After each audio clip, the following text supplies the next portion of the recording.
Daniel Carter adjusted his gloves as he stared out at the barren landscape of Arcturus 7.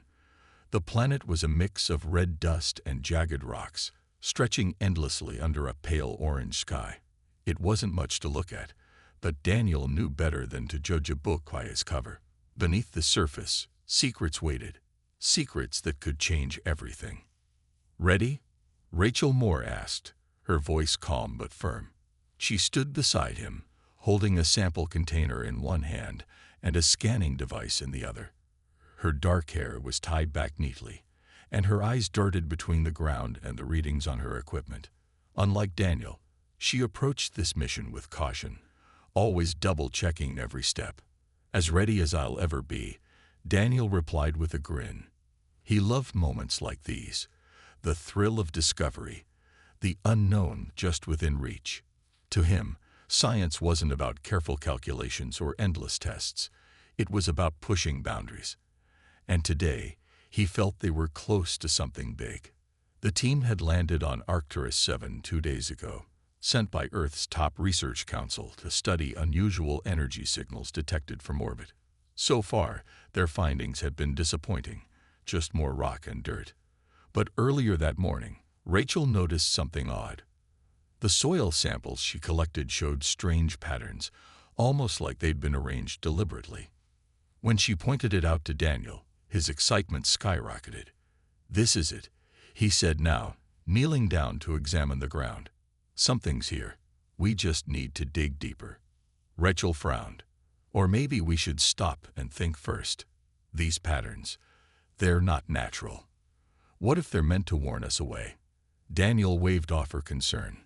"Warnings? From who? There's no life here, Rachel. Just old rocks and some weird formations. If we don't investigate, we might miss the chance of a lifetime." Without waiting for her response, he grabbed a shovel and started digging. Rachel sighed but stayed close, keeping an eye on her scanner. As Daniel worked, the soil grew darker, almost metallic. Then his shovel hit something solid. "Got it," he exclaimed, tossing the tool aside. Using his hands, he brushed away the dirt to reveal a smooth black surface. Whatever it was, it didn't look like any rock they'd seen before. Its edges glimmered faintly, catching the dim light of the distant sun. Rachel leaned closer, her brow furrowed. "That doesn't belong here. Look at the carvings. Those symbols are too precise. Someone made this." "Exactly," Daniel said, grinning wider. "And whoever did it is long gone. Let's see what they left behind." He reached out to touch the object, but Rachel grabbed his arm. "Wait, you don't know what it could do. What if it's dangerous?" Daniel shook her off. "Dangerous or groundbreaking? Come on, Rachel. This is why we're here, to take risks." Ignoring her protests, he pressed his palm against the artifact. For a moment, nothing happened. Then a low hum filled the air, vibrating through the ground beneath their feet. Rachel stumbled back, her heart racing. "Daniel, we need to leave. Now." But Daniel didn't move. His eyes were locked on the artifact, which had begun to glow faintly. "Relax," he said, though his voice wavered slightly. "It's probably just activating. We're fine." Fine or not, Rachel couldn't shake the feeling that they had crossed a line, one they might not be able to uncross. Back on the Solace, Rachel placed the artifact carefully on a metal table in the lab. It was heavier than it looked, its surface smooth and cold to the touch. She stared at it, her mind racing with questions. The symbols etched into its surface were unlike anything she'd ever seen. Too perfect, too deliberate to be random. Whatever this thing was, it wasn't just a piece of rock or debris. It felt alive. Daniel burst into the room, his face flushed with excitement. "Well, what do you think? Isn't it incredible?" Rachel turned to him, her expression serious. "Incredible. Maybe, but also dangerous. Did you feel that vibration when you touched it? That wasn't normal." Daniel shrugged, brushing off her concern. "It's probably some kind of ancient tech. Think about it. This could be humanity's first real evidence of intelligent alien life. We can't just ignore it because it hums a little. A little. Rachel shot back. That thing nearly knocked me off my feet. And those symbols, they're not decorative. They mean something. What if they're a warning? Daniel rolled his eyes. You're overthinking this. If it were dangerous, don't you think we'd have seen some sign by now? Besides, we've got the best equipment out here. If anything happens, we'll handle it. Before Rachel could argue further, Laura Bennett entered the lab. As the ship's communications officer, she spent most of her time monitoring signals from Earth and scanning for anomalies. Tonight, though, her face was pale, and her hands trembled slightly as she held a tablet. "You need to see this," Laura said, her voice tight. She set the tablet down and tapped the screen. A series of strange symbols appeared, flickering faintly against the dark background. Beneath them, a line of text blinked into view. "You have trespassed." The room went silent.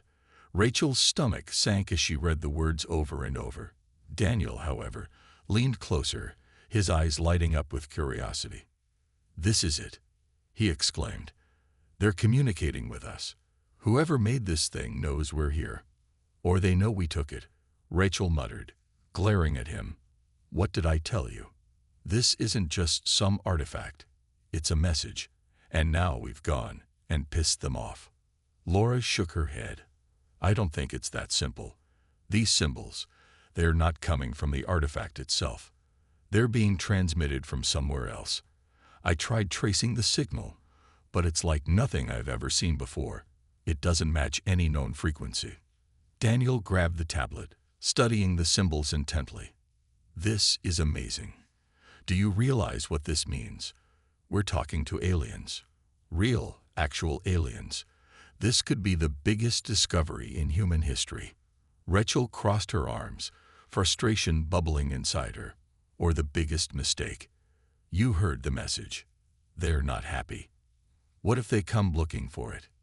"They won't," Daniel said confidently. "Even if they do, we'll be ready.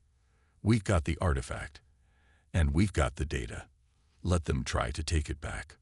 Laura shifted uncomfortably. "We don't even know who they are. For all we know, they're watching us right now." As if on cue, the lights in the lab flickered. The hum of the ship's systems grew louder, almost like a low growl. Rachel glanced around nervously, her heart pounding. "Did you hear that?" "It's probably just a power fluctuation," Daniel said, though there was a hint of doubt in his voice. "David's probably running diagnostics again." But deep down, none of them believed that. The air felt heavier somehow, charged with an energy that made their skin prickle. Rachel stared at the artifact, half expecting it to move or change. Instead, it sat there, silent and still, as if waiting. Waiting for what?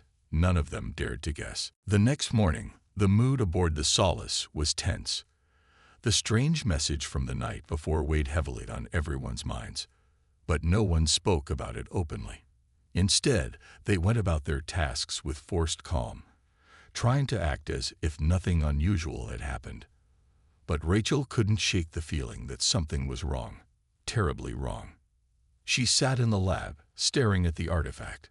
Its smooth surface seemed to absorb the light around it, making it hard to focus on for too long. Every now and then, she thought she saw faint shadows moving across its surface, like ripples in water. She blinked, and they were gone. Was she imagining things, or was the artifact doing something, changing somehow? David Kim entered the room, his face drawn and tired. He carried a toolbox in one hand and a tablet in the other. "Morning," he said, though his tone lacked any warmth. "I'm checking the systems again. Still getting weird readings." Rachel nodded. "Anything specific?" "Not really," David replied, setting the toolbox down. "Just small stuff. Power spikes, random shutdowns. Nothing major yet, but it's enough to make me nervous. You know how these old ships are. If one thing goes wrong, everything else follows." Rachel glanced at the artifact. "Do you think it's connected to whatever this thing is?" David hesitated, then shrugged. Could be. I mean, it showed up right before all this started. But I'm no scientist. That's your department. Before Rachel could respond, Laura walked in, her movements quick and jerky. Her usually tidy hair was messy, and there were dark circles under her eyes. I've been monitoring the comms, she said without preamble. There's something out there. What do you mean? Rachel asked, standing up. Laura held up her tablet. On the screen was a series of blips, clustered together in an irregular pattern.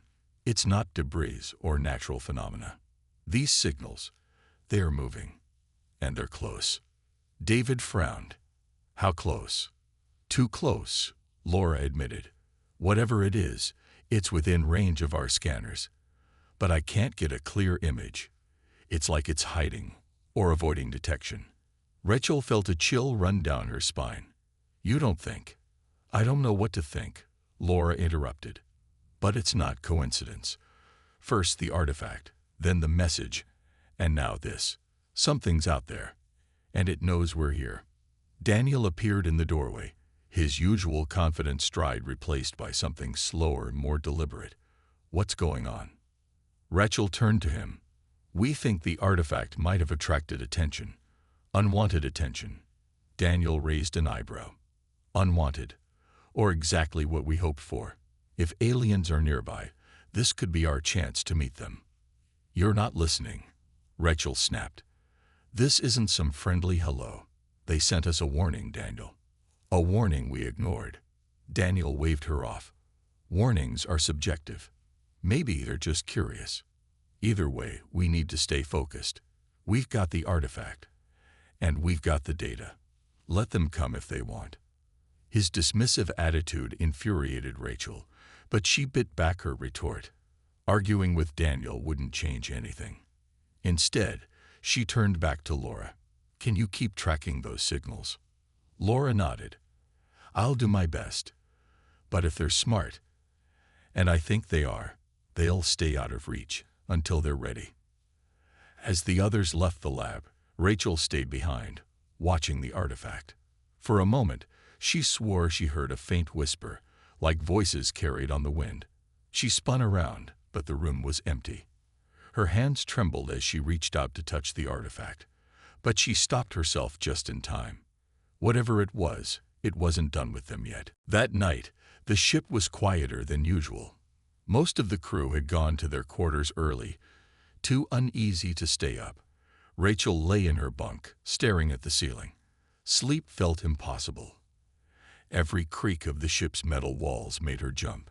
She kept replaying the events of the past few days in her mind. The artifact, the message, the strange signals. Something was coming. She could feel it. David wasn't sleeping either. He sat alone in the engineering bay, surrounded by tools and half-finished repairs. The power fluctuations had grown worse, and he couldn't figure out why. His tablet displayed a jumble of error codes that didn't make sense. Frustrated, he rubbed his temples and muttered to himself, "This isn't normal. None of this is normal." He decided to check the external cameras. Maybe there was something outside the ship causing interference. Tapping into the feed, he scanned the area around the Solace. At first, everything looked fine. Just empty space and the distant glow of Arcturus 7. But then something caught his eye, a flicker of movement near the edge of the screen. David leaned closer, squinting. It was hard to see clearly, but there was definitely something out there. A shadow, maybe, or something else. Whatever it was, it didn't look natural. It hovered just beyond the reach of the ship's lights, shifting slightly as if watching him. "Hello," David called out instinctively, even though he knew no one would answer. He adjusted the camera angle, trying to get a better view. The shadow shifted again, moving closer to the lens. For a brief moment, he thought he saw a shape, long and thin, with jagged edges like broken glass. Then it was gone, disappearing into the darkness. David's heart raced. He grabbed his radio. "Laura? You there?" There was a pause before Laura's voice crackled through. "Yeah. What's wrong?" "I think I saw something outside," David said, his voice low. "Near the hull. It was, I don't know, weird, like it was watching me." "Watching you," Laura repeated, sounding skeptical but also nervous. "Are you sure it wasn't just debris or a glitch?" "No," David said firmly. "It moved. On purpose. And it wasn't random. It was looking right at the camera." Laura hesitated. "Okay. Stay where you are. I'll check the scanners." As she worked, Laura noticed something odd. The blips from earlier, the ones she'd been tracking, were closer now. Much closer. They weren't just moving. They were surrounding the ship. Her hands trembled as she zoomed in on the readings. Whatever these things were, they were intelligent. And they were deliberate. Back in the engineering bay, David waited anxiously. He couldn't shake the image of that shadowy figure from his mind. Was it real? Or had the stress finally gotten to him? He glanced at the camera feed again, half expecting to see it return. Instead, the screen went black. "What the?" David started, but then the lights flickered. The hum of the ship's systems grew louder, almost deafening. Sparks flew from one of the control panels, forcing him to jump back. "Laura," he shouted into the radio. "Something's happening." "I see it," Laura replied, her voice tight with panic. "The signals. They're everywhere. They're right outside the ship." Before David could respond, a loud clang echoed through the hull. It sounded like metal scraping against metal. Then another clang, closer this time. And another. Whatever was out there, it was knocking on the ship. Rachel heard the noise from her bunk and bolted upright. Her pulse pounded in her ears as she threw on her boots and ran toward the source of the sound. By the time she reached the engineering bay, David was already there, his face pale. "It's here," he whispered, pointing at the wall. Another clang reverberated through the ship, followed by a low rhythmic tapping. It sounded almost like a heartbeat. Rachel's breath caught in her throat.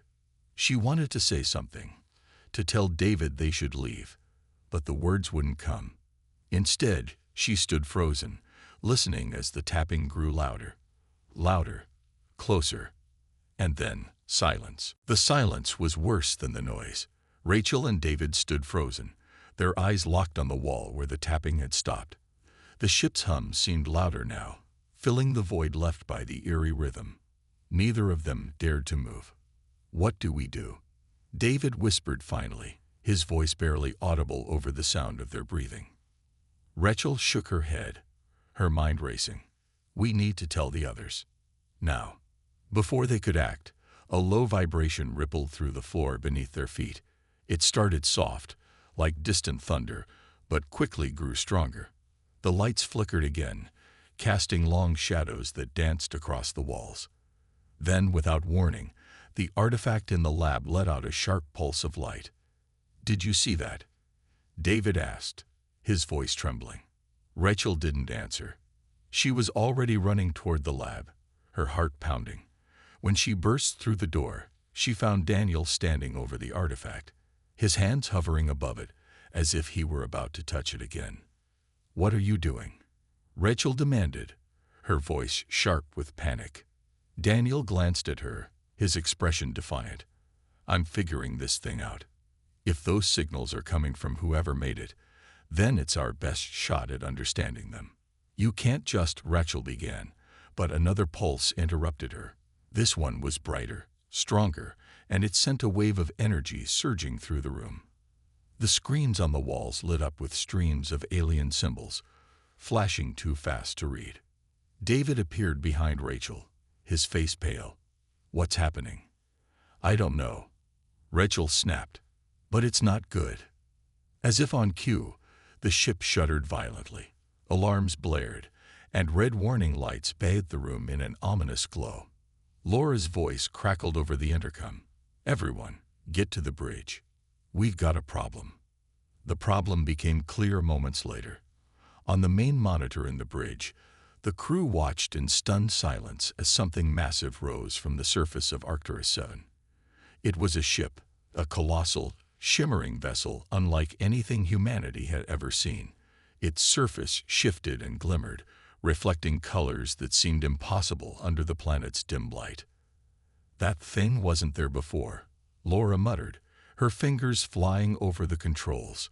"It must have been buried. How is that even possible?" "It doesn't matter how," Rachel said, her voice tight. "What matters is what it's going to do next." As if in response, smaller objects detached from the mothership and streaked toward the Solace. They moved with unnatural speed and precision, surrounding the ship within seconds. "They're drones," David said, his voice hollow. "Scanning us. Or worse." Daniel stared at the screen, his earlier excitement replaced by something darker. "This is it. First contact. We should be ready for this." "No, Daniel," Rachel shot back. "We shouldn't. We provoked them, and now we're paying the price." The drones closed in, their sleek forms glinting menacingly in the light. One of them hovered near the hull, its movements slow and deliberate. Then, without warning, it fired. A deafening crash echoed through the ship as the drone breached the outer layer. Emergency alarms screamed, and the crew scrambled to seal the breach. Laura worked frantically to reroute power, while David shouted instructions over the chaos. Rachel grabbed Daniel's arm, pulling him away from the monitors. "This is your fault. You couldn't leave it alone." Daniel didn't argue. For once, he looked shaken, his confidence crumbling under the weight of what he'd unleashed. But there was no time for blame.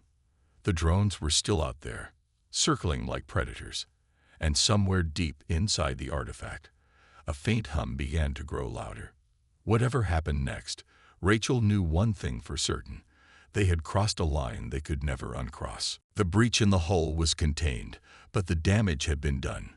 The crew gathered in the bridge, their faces pale and drawn. Laura worked furiously at her station, trying to stabilize the ship's systems, while David patched together a temporary fix for the damaged section. Rachel paced back and forth, her mind racing with worst-case scenarios. Daniel sat quietly in a corner, his earlier bravado replaced by a heavy silence. "We can't stay here," David said finally, breaking the tension. "If those drones decide to attack again, we're done for." Laura nodded, her hands flying over the controls. "I'm trying to plot a course away from the planet, but the navigation system is glitching. It's like something's interfering with it." "The artifact?" Rachel asked, glancing toward the lab where it still pulsed faintly. "It has to be," Laura replied. "Ever since Daniel activated it, everything's gone haywire. We need to shut it down, or get rid of it." Daniel looked up sharply. "No way. That thing is our only chance at understanding what's happening. If we ditch it, we lose everything." "Everything." Rachel snapped. "We're about to lose our lives, Daniel. Those drones aren't just scanning us.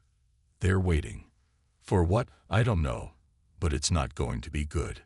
Before Daniel could respond, the ship shuddered again.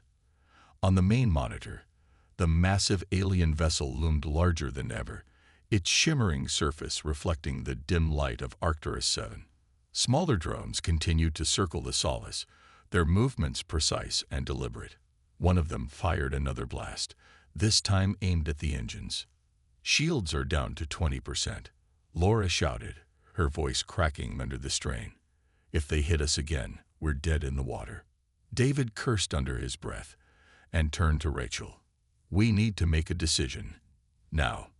Either we fight back or we run. But sitting here isn't an option." Rachel hesitated. Fighting back sounded impossible. Their weapons were outdated, designed for mining asteroids, not battling alien drones. Running seemed equally hopeless. The mothership was too close, and the drones were too fast.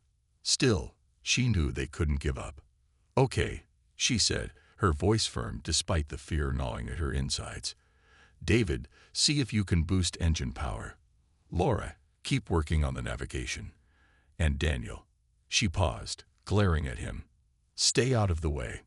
Daniel opened his mouth to protest, but Rachel cut him off. "This is your mess. If you want to help, fine, but don't make it worse. As the crew scrambled to follow her orders, Rachel returned to the lab. The artifact sat on the table, its faint glow pulsing steadily. She stared at it, her mind racing. Whatever it wasn't just a piece of alien tech. It was alive, responding to their presence.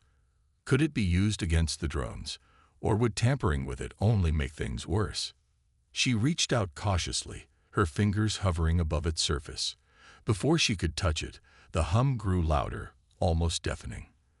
The lights flickered, and a wave of energy surged through the room.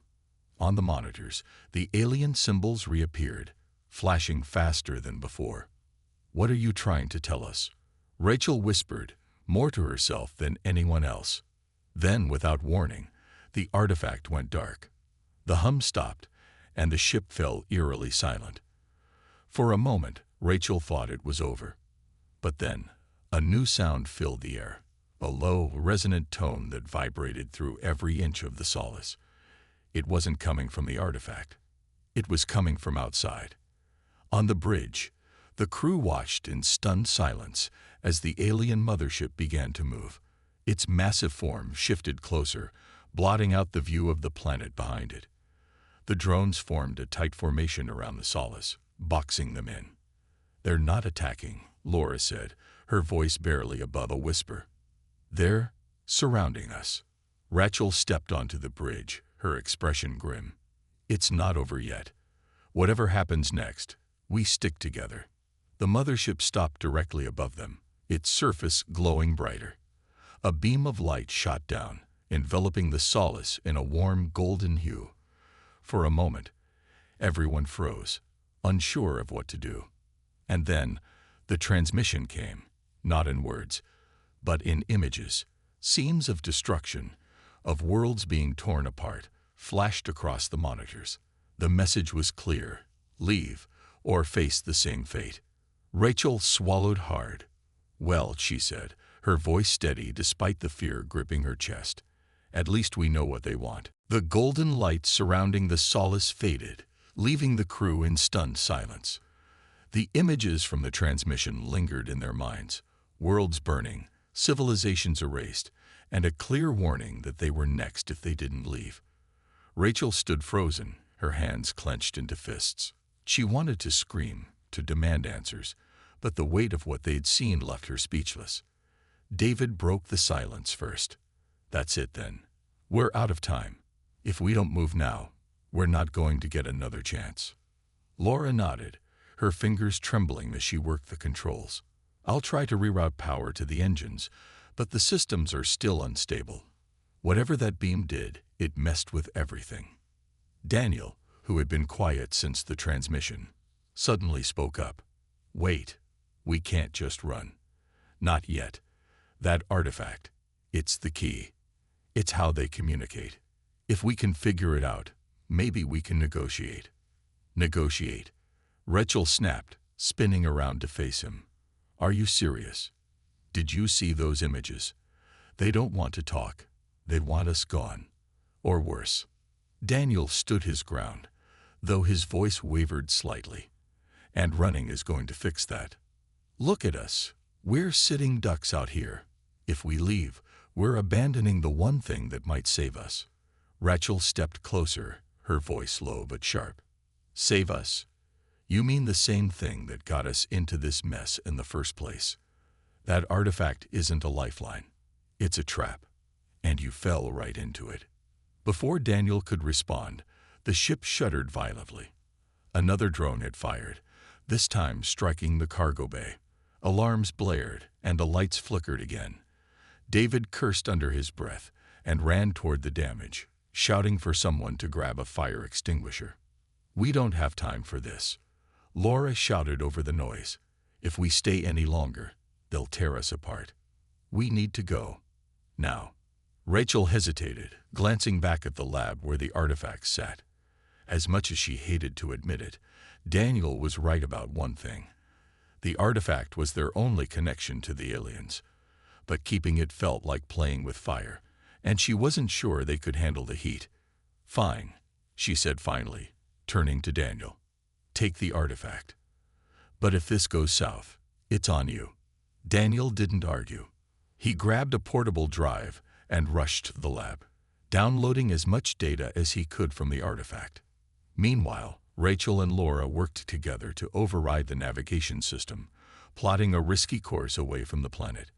The ship groaned as they powered up the engines, straining against the drone's interference.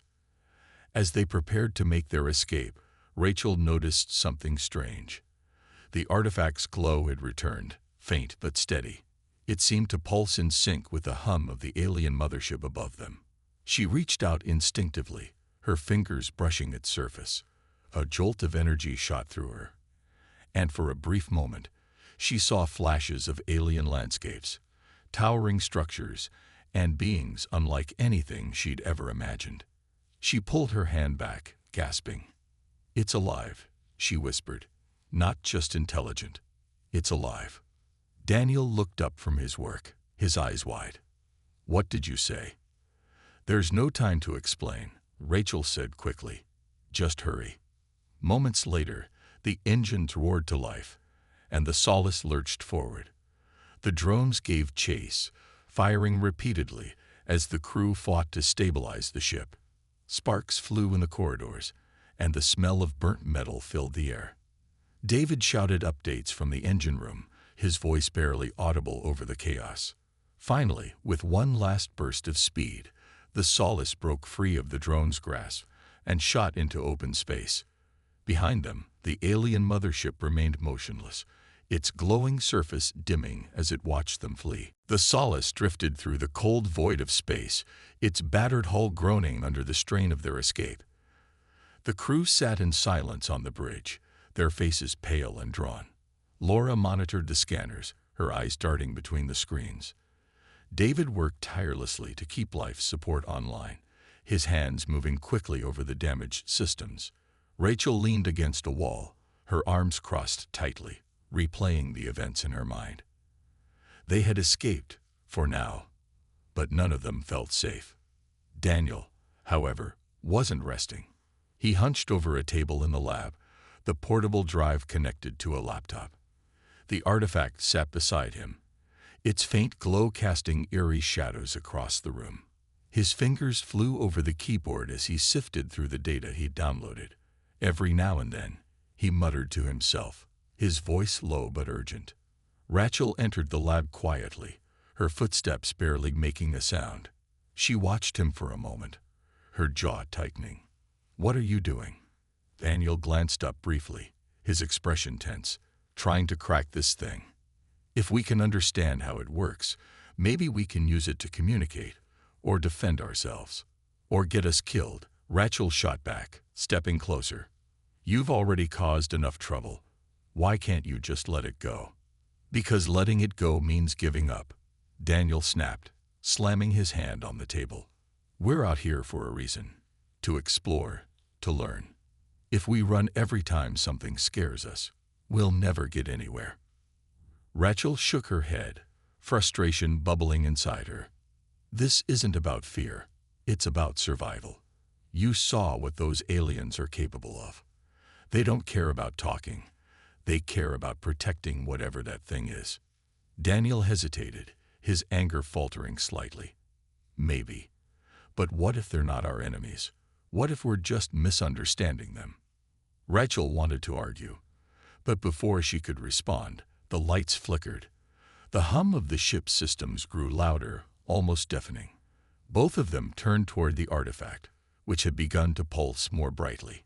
Its glow filled the room, casting strange reflections on the walls. "What's happening?"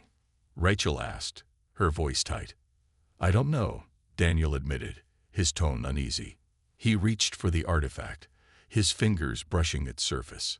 Instantly, the glow intensified, and a wave of energy surged through the room. The monitors lit up with streams of alien symbols, flashing too fast to read.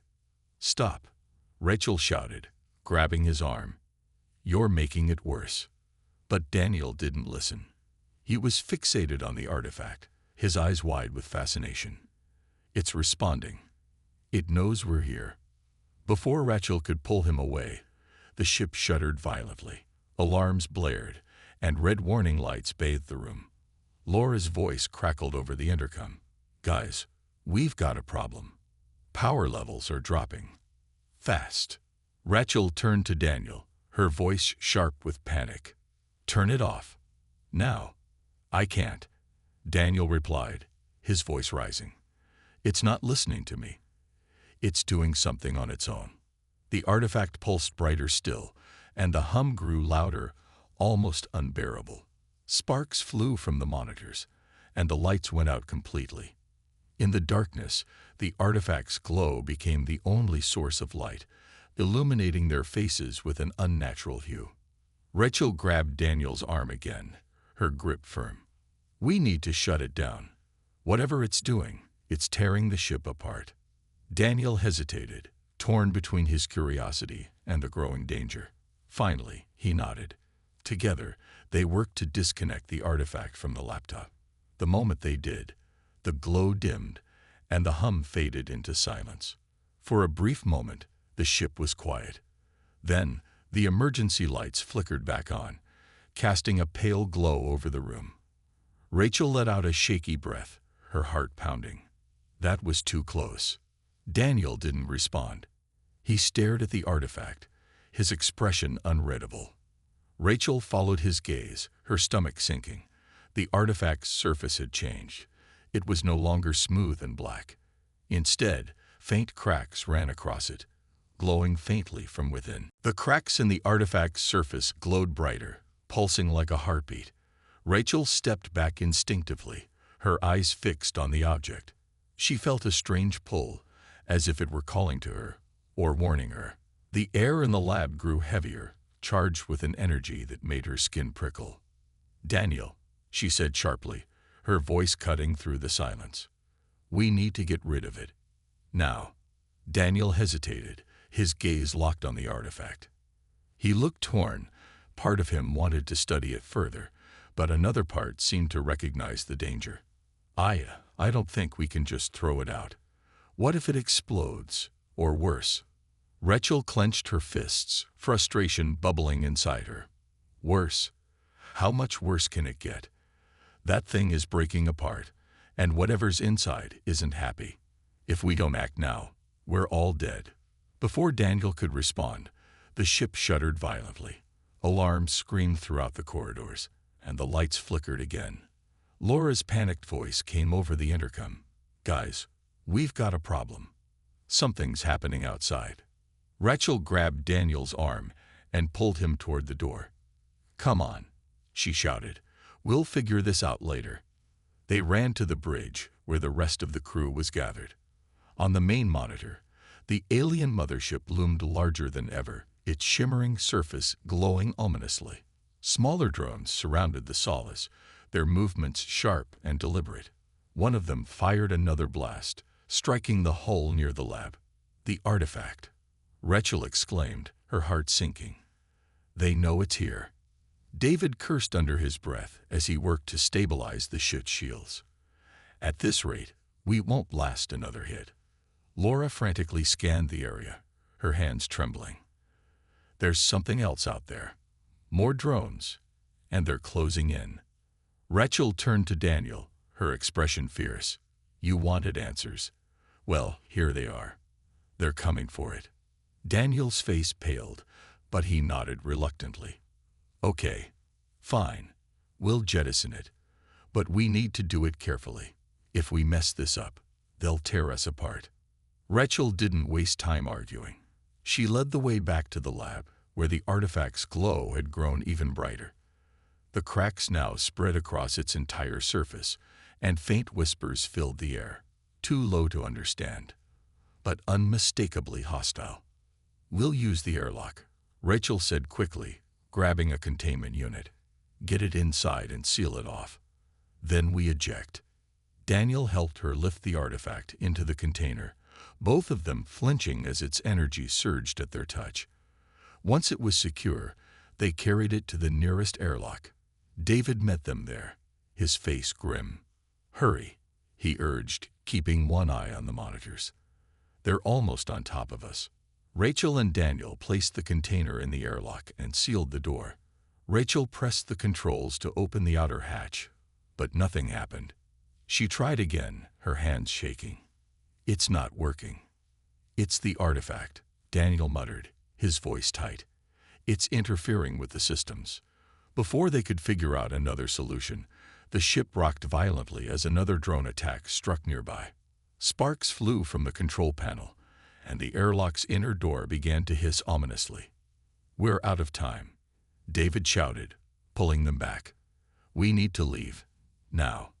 Rachel hesitated, her eyes locked on the artifact. It was too late to move it. The airlock was compromised. The outer hatch finally gave way, and the artifact was sucked into the void of space. For a moment, everything went silent. Then the artifact exploded. A blinding flash lit up the darkness, followed by a shockwave that sent the Solace spinning. The crew braced themselves as alarms blared and debris rained down around them. On the monitors, the alien mothership remained motionless, its glowing surface dimming slightly. Rachel stared at the screen, her chest heaving. "Is it over?"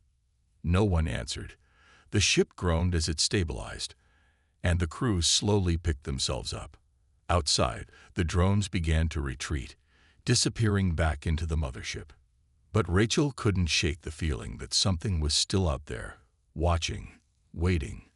Whatever force they had awakened, it wasn't done with them yet. The Solace drifted in silence, its battered frame groaning softly as it limped through the cold emptiness of space. The crew sat together on the bridge, their faces pale and drawn. No one spoke. The explosion of the artifact had left them shaken, not just because of the destruction it caused, but because of what it might mean. Rachel stared out at the vast expanse of stars, her mind racing with questions they couldn't answer. "Do you think it's over?" Laura asked finally, breaking the heavy silence. Her voice was small, almost a whisper. "I don't know," Rachel replied, her tone measured but uneasy. "We got rid of the artifact, but I don't think that's enough." David nodded grimly, his hands gripping the edge of the console. That thing, it wasn't just some relic. It was alive, and whatever it was connected to, those aliens, they're still out there. Rachel glanced at Daniel, who sat apart from the group, staring at the floor. His face was pale, his usual confidence replaced by guilt and fear. She wanted to say something, to confront him about the choices he'd made, but the words caught in her throat. What good would it do now? They were all in this together, whether they liked it or not. On the monitors, the alien mothership remained visible in the distance. It hadn't moved since the explosion, its shimmering surface glowing faintly against the blackness of space. Its drones had retreated, but the ship itself stayed, hovering silently like a predator waiting for its prey to make a mistake. "They're watching us," Laura said quietly, her eyes fixed on the screen. "They haven't left." "Why?" "Maybe they're deciding what to do with us," David muttered, his voice tight with tension. "Or maybe they're just making sure we don't try anything else." Rachel shook her head. "No, it's more than that. That artifact, it was important to them. Maybe sacred. We didn't just provoke them. We desecrated something they value. And now..." She trailed off, unable to finish the thought. But everyone understood. They had crossed a line they couldn't uncross. Whatever happened next, they would have to face the consequences. Daniel finally spoke, his voice barely audible. I thought we could learn from it, that it would help us understand them. But I was wrong." Rachel turned to him, her expression softening slightly. "You weren't the only one who wanted answers. We all did, but wanting something doesn't make it right." For a moment, no one said anything. The hum of the ship's systems filled the silence, a reminder of how fragile their situation was. Then Laura broke the quiet again. "What do we do now?" Rachel hesitated, her gaze returning to the stars outside. "We keep moving. We find a way to send a message back to Earth, warn them about what's out here. And we hope We hope we can survive long enough to see home again." But even as she said the words, she knew survival wasn't guaranteed. The artifact was gone, but its influence lingered, a haunting reminder of the cost of their curiosity. Somewhere deep inside, Rachel couldn't shake the feeling that the aliens weren't done with them yet. Their warning had been clear: leave or face the consequences. As the Solace drifted further into the void, the crew prepared for whatever came next. They patched up the ship, rationed supplies, and kept watch for any sign of movement from the mothership. But beneath their determination lay a shared understanding. They had seen something humanity wasn't ready for, something ancient, powerful, and far beyond their comprehension. And it was watching them still.